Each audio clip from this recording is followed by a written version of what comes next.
చందు. నేను 2వ తరగతి చదువుతున్నాను. నేను చెప్పే కథ పేరు రామయ్య సీతమ్మ. అనగనగంట ఒక రామయ్య ఉండేవాడంట. ఆ రామయ్య కట్టలు కొట్టుకుంటాకి అడవికి వెళ్ళాడంట. ఒకరోజు పెద్ద చెట్టు కొమ్మొచ్చి కాలు మీద పడిందంట. పెద్ద చెట్టు కొమ్మ విరిగి కాలు మీద పడిందంట. ఒక రోజు రాత్రి కాళ్ళు విరిగిపోయిందంట. వాళ్ళ భార్య వచ్చి తీసుకువెళ్ళి ఆ వైద్యం చేయించిందంట.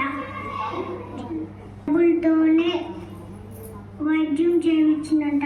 డబ్బులు లేవని ఆలోచించుకుంటుంటే వాళ్ళకు వచ్చిన బంధువులు వాళ్ళు ఇచ్చిన కాయలు తీసుకువెళ్ళి ఇంటెనక వాళ్ళు వేసిన తిని కాయలు తిని ఇంటి వెనకాల గింజలు వేసిందంట.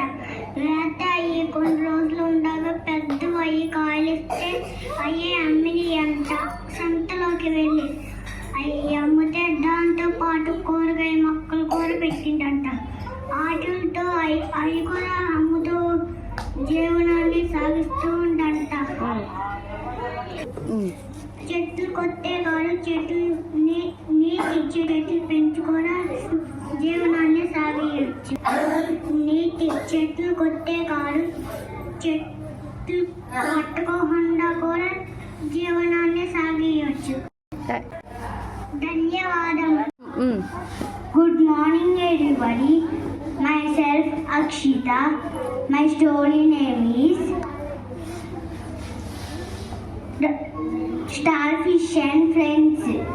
There was a starfish living in a sea along with her friends, the dolphin, crab, turtle and 2 little fishes. One day, starfish found a pink shoe. Put it on